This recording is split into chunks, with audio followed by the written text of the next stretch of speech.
Hi there. As you may or may not know already, I'm Angus Mol. I'm a member of the Value Foundation. I'm also an assistant professor at the Leiden University Center for the Digital Humanities. And what I do in my research, I like to take these digital humanities tools, and if you don't know what they are, I'll show a couple of them later.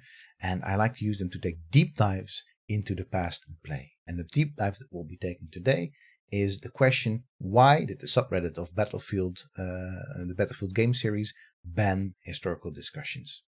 And we're going to be doing that by looking at these particular discussions through the conceptual lens of authenticity. Authenticity has really quickly become a key concept in studies that study the past and play, or historical game studies. Very nicely introduced in a recently appeared edited volume, edited by Martin Lorber and Felix Zimmermann. And in this introduction, Felix Zimmermann writes about the fact that authenticity has become this core aspect of historical game studies. But it's not only a core aspect of our recent studies, but it's also a core aspect of this global authenticity industry. This whole, quite literally, this commercial industry that is built around giving us authentic experiences of the past with the past. And the reason that it's such a successful industry is that people turn to the past, or that is what Felix argues, to find what they are lacking in the present. And in that sense, authenticity as a concept, this is not only true for games, is really very much entangled with this current sense of modernity that we have, and particularly the sense of crisis that we have about the present, and are looking into the past to maybe solve some of these issues. So it's very much a marketing as well as a research buzzword. But what it isn't is that it is not equatable necessarily with accuracy, historical accuracy, or what really happened in the past. Although often in discussions, especially popular discussions, you see these things being conflated. No, rather, as Felix is following Tobias Wienerling in, you can best understand authenticity when it relates to games in the past as a sense of affective historicity. Basically, the way that we feel about the past and how we feel the past should look like. So a sort of, creative historying based on our emotions, on our personal preferences. And in that sense, it is really intertwined with our identities. At the same time, authenticity, and this is something that I wrote about for this particular volume, is also very much caught up with all sorts of power structures that we experience in the real world. For example, who lets you know what is authentic and what isn't? Well, that starts with formal education, right? When people tell, this is really the authentic, past of World War II, for example, as we will be looking at later. So what you'll see is that lots of people, through this affective historicity, start to push against persistent power structures, or in fact try to keep a grasp on the power structures as they like them to be in existence right now. So, what does this mean in particular? In particular, that means for games that authenticity, to my experience, is really very much part of this larger debate. And one of the debates that I'm going to particularly look at today is, the debate is not really a good question, but an issue. And that's the issue of the Gamergate phenomenon. Gamergate, if you don't know, bless you, was a movement by mostly male gamers that was masquerading as a sort of being upset about ethics in game journalism. But what it really was a sustained harassment campaign against mostly female or mostly non-male game developers and players, notably Zoe Quinn, Anita Sarkeesian, and many, many others. And in fact, at the core of it, it was really about who gets to be represented and in what way in games, and who gets to play in games and in what way. And zooming out a little bit from Gamergate, it really sort of focuses on the fact that gaming, or gamers, is very much a performative identity, as it is explained by Adrian Shaw on Not Becoming Gamers. Gaming becomes, following Judith Butler there, becomes a way to conceive of the self, individual and identity as a result of a momentary, fraught and complex intersection between the social and the individual. This moment that you're performing in a game, that quite literally you're playing a game. You're having all these run-ins with larger social power structures, identity structures out there. And in that sense, I think it really nicely links up with Tobias Winterling's idea of affective historicity, right? This sense of authenticity, which also bounces up against all of these power structures and personal identity issues that we have as human beings. And the way that I'll be looking at that is through the Battlefield 5 game, or one particular aspect of the Battlefield 5 game, and that is its trailer. So Battlefield 5, a game that came out in 2018, was first announced in May 2018, and quickly became, not so much a sensation as it became a firestorm of debates around what many of the people partaking in the debate said was about historical accuracy or historical authenticity in games. And the trailer that kicked all of that off, it's important to just have a look. It's a very loud and a violent trailer, so you're warned there. Absolutely feel free to switch off the sound for now, but let's watch a lightly edited version of that right now.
Hello, old friend.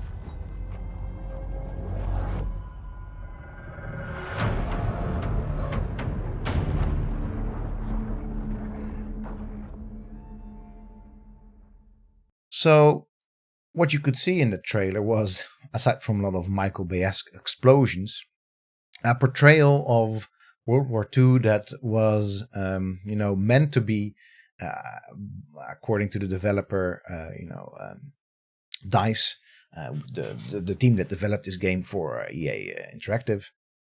It's supposed to be a bit of a fresh take on the World War II genre, going to different places, playing with different people than we normally do in World War II games. And that's also one of the things that was quickly picked up on by people watching the trailer. And one of the things that we do as game scholars, as historical game scholars, but also that people that consume historical games do, is they start to dissect these games, not only for their gameplay elements, but also for the histories that they portray. Or in fact, they try to dissect this for the historicity of it. And so, for example, when you watch a trailer like this, one of the things, or when you play a game like this, one of the things that you'll quickly start doing is like, hey, there's some World War II parachutes over there. This combatant has face paint on, and that's true. That clearly there's something. There's a prosthetic that's kind of weird, right? Having a prosthetic in the middle of combat. What's that cricket bat doing there with that? As you could see in the trailer, also this woman has a very, very British accent.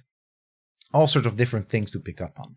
But the major thing that was being picked up on by this particular community was the fact that this combatant was female. And I mean, if you were paying attention during that time, you've probably seen this particular debate come by, or this particular firestorm come by. But it still pays off to look at this through the benefit of hindsight and with different ways. And when you're looking at that, there's one way of parsing a game like Battlefield 5, that is looking at the game itself, playing the game itself, and analyzing the game itself. But that's, in the end, that's about your own personal experiences and your own views on these things. And although they're very valid and they're absolutely great, these sorts of autoethnographic approaches are absolutely great research tools for when you're doing game studies. There's also other people's perspectives and experiences out there. And one of the best ways of getting at these, currently at least, is through paratexts. So paratexts are texts about texts. And in the case of games by some scholars are conceived of as texts, right? There's a very broad notion of what a text is. Paratexts can be stuff like developer commentary or PR material like trailers. It can be video game magazines, video game books, etc., or videos of gameplay, social media and game forums discussion. If you want to know more about paratextuality in game studies, there's a very nice recent article out, a theoretical review and citation analysis of paratextuality by Jan. I guess it's called Schwelch. I'm not entirely sure how to pronounce his name. Sorry, Jan, if I butchered it. So, paratexts have already been very fruitfully studied in historical game studies. In fact, Tom Apperly's Counterfactual Community is a really good example of that, in which he looks at Europa Universalis among other games and looks at the forums and the forum discussions that players are having about this game and history in it. Peter van de Hedes is also a more recent example. Experienced the Second World War like never before, that's the title of the paper, and he talks there about game paratextuality between transnational branding and informal learning. And one of the games that he briefly discusses is this Battlefield 5 game. Esther writes article and also larger PhD thesis on which really deals with Red Dead Redemption and Rockstar Studios as sort of in charge of American historicities and games. Or not necessarily in charge, but being a very prominent player in American historicity charge. So these are really good articles to look at if you're interested in this particular concept of how to use paratexts. In this presentation, I'm going to use the Battlefield subreddit, or a couple of months of the Battlefield subreddit, as a paratext. So one way to do that, one way to read paratext is, of course, to do what we refer to in the humanities as close reading.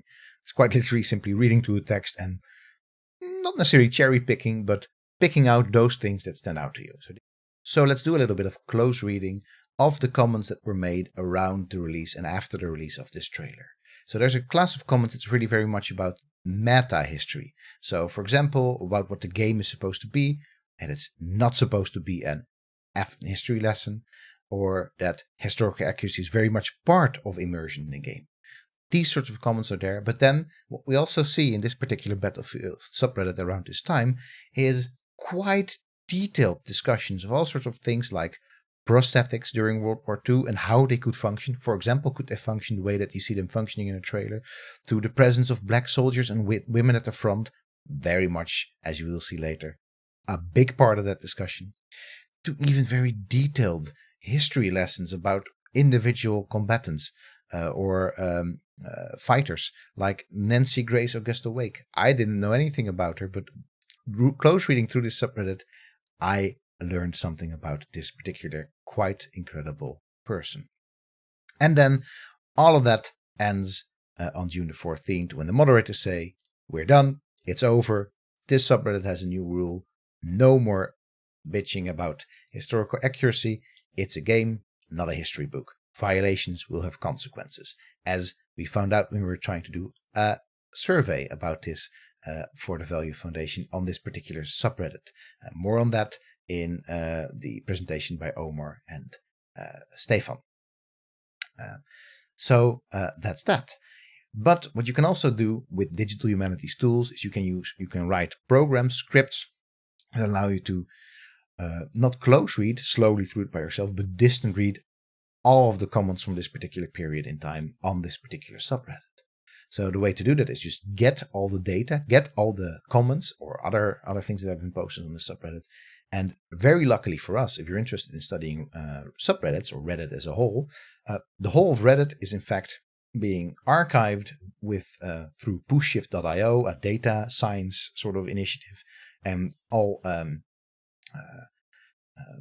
downloadable for mostly free via Google BigQuery. So what I did, I downloaded all the data from May 1, 2018 to June 30, 2018. So around this trailer and around the whole discussion that started around this. And I did tokenization, which means I cut all those comments up in little words. And I did that doing a couple of Python programming scripts or modules. In particular, crazy tokenizers, which is a spacey-based natural language toolkit, which basically is this way that the computer allows you to parse languages and start to let the computer read those languages for you rather than you as a reader trying to do that. Then I did something relatively simple. I went for a relative frequency distribution of words per day for a list of targeted words. And particularly I was interested in this whole history and historical discussion. Was it already going on Battlefield before this trailer? What are some of the other terms that came together with this whole historical discussion on the subreddit? So, as you can see from this is a graph with the relative word frequency. So that means that of all the words being used on these particular subreddits, for example, on the 23rd of May, around 0.35% was having to do with the discussions of history, and that you can track how often a word is used in these subreddits. And as you can see, before this particular trailer, the relative frequency of words having to do something with history were very, very low, in fact, getting this huge bump on May 23rd, and this sustained use across the entire month. Of course, with the announcement of the ban on historical accuracy arguments on June the 14th, when it was really rising sharply again. And then, as you can see, the ban was somewhat effective. Never really got back to the same levels as it did. There were apparently still some very passionate historians in this subreddit.